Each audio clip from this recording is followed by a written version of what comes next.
بسم اللہ الرحمن الرحیم۔ السلام علیکم ورحمۃ اللہ وبرکاتہ۔ ناظرین کرام، آج کی ویڈیو میں ہم آپ کو حضرت بی بی فاطمہ الزہرا رضی اللہ تعالی عنہا کی سیرت طیبہ اور زندگی کے چند ایسے واقعات بیان کریں گے جنہیں سن کر آپ کا ایمان تازہ ہو جائے گا۔ ناظرین کرام، حضرت بی بی فاطمہ الزہرا رضی اللہ تعالی عنہا نے شادی کے بعد جس نظام زندگی کا نمونہ پیش کیا وہ طبقہ نسواں یعنی عورتوں کے لیے ایک مثالی حیثیت رکھتا ہے۔ آپ گھر کے تمام کام کاج اپنے ہاتھ سے کیا کرتی تھی، مثلاً جھاڑو لگانا، کھانا پکانا، چرخہ کاٹنا، حتیٰ کہ چکی پیسنا اور بچوں کی تربیت کرنا، یہ سب کام اور ایک طرف اکیلی سیدہ، نہ تو کبھی ماتھے پر بل پڑے اور نہ کبھی تیور بدلے اور نہ ہی کبھی اپنے شوہر حضرت علی کرم اللہ وجہ سے اپنے لیے کسی مددگار یا خادمہ کے انتظام کی فرمائش کی۔ حضرت بی بی فاطمہ الزہرا رضی اللہ تعالی عنہا سے کوئی بھی بلند و برتر نہیں۔ سیدہ صدیقہ طاہرہ رضی اللہ تعالی عنہا کے بارے میں قرآن کیا فرماتا ہے کہ انا اعطیناک الکوثر سے بالا تر کوئی کلمہ نہیں۔ اس زمانے میں جب عورت کو شر کے مطلق یعنی گناہ و فریب کا عنصر سمجھا جاتا تھا اور بیٹیوں کو زندہ دفن کر دینے میں فخر کیا جاتا تھا اور خواتین پر ظلم کو اپنے لیے شرف شمار کیا جاتا تھا، ایسے زمانے میں ایک خاتون کے لیے قرآن پاک یہ نہیں کہتا خیر بلکہ کہتا ہے کوثر یعنی خیرن کثیر۔ جناب سیدہ زہرا رضی اللہ تعالی عنہا رہتی دنیا تک کے لیے بہترین سیرت چھوڑ کر گئی۔ جی تو ناظرین، یہ تو تھے نبی کریم صلی اللہ علیہ وآلہ وسلم کی لاڈلی صاحبزادی کی سیرت کے بعض نمایاں پہلو۔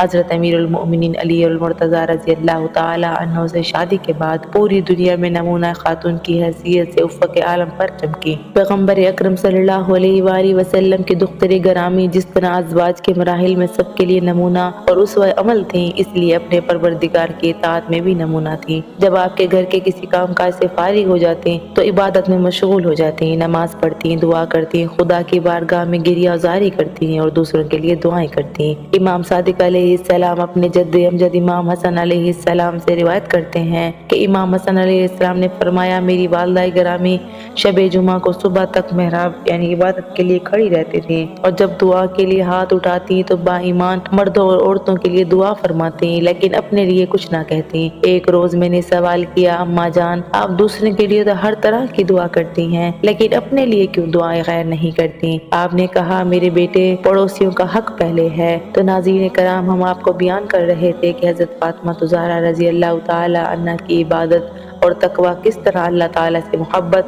اور ان کی عبادت میں کس طرح ان کا دل لگا ہوا تھا۔ اسی طرح حضرت فاطمہ الزہرا رضی اللہ تعالی عنہ نے حصول علم کے شروع سے ہی وحی کے الہی سے علم حاصل کیا، جن اسرار رموز کو پیغمبر اکرم صلی اللہ علیہ وآلہ وسلم بیان فرمایا کرتے تھے۔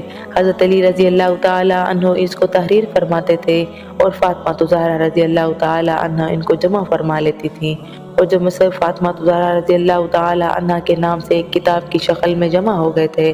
حضرت فاطمہ الزہرا رضی اللہ تعالی عنہ جوانی کے ایام میں ہی اس دنیا سے رخصت ہو گئی تھی، اس لیے ان کے علمی آثار بہت کم ہم تک پہنچے ہیں، لیکن خوش قسمتی سے ان کا ایک طویل اور مفصل خطاب تاریخ میں ثبت ہوا ہے۔ یہی خطبہ اس بات کو ثابت کرنے کے لیے کافی ہے کہ مسلمان عورت خود کو شرعی حدود میں رکھتے ہوئے معاشرے معاملات میں کس طرح دخل انداز ہو سکتی ہے۔ ناظرین کرام، سیدہ فاطمہ الزہرا رضی اللہ تعالی عنہا نے نہ صرف اپنی سیرت زندگی بلکہ اقوال سے بھی خواتین کے لیے پردہ کی اہمیت پر بہت زور دیتی تھی۔ آپ کا مکان مسجد رسول صلی اللہ علیہ وآلہ وسلم سے بالکل متصل تھا، لیکن پھر بھی آپ کبھی چادر یا برقع کے بغیر اپنے والد بزرگوار کے پیچھے نماز ادا کرنے یا واز سننے کے لیے مسجد میں تشریف نہیں لاتی تھی، بلکہ اپنے فرزند امام حسن علیہ السلام سے جب وہ مسجد سے واپس آ جاتے تھے اکثر رسول اکرم صلی اللہ علیہ وآلہ وسلم کے خطبے کے مضامین سن لیا کرتی تھی۔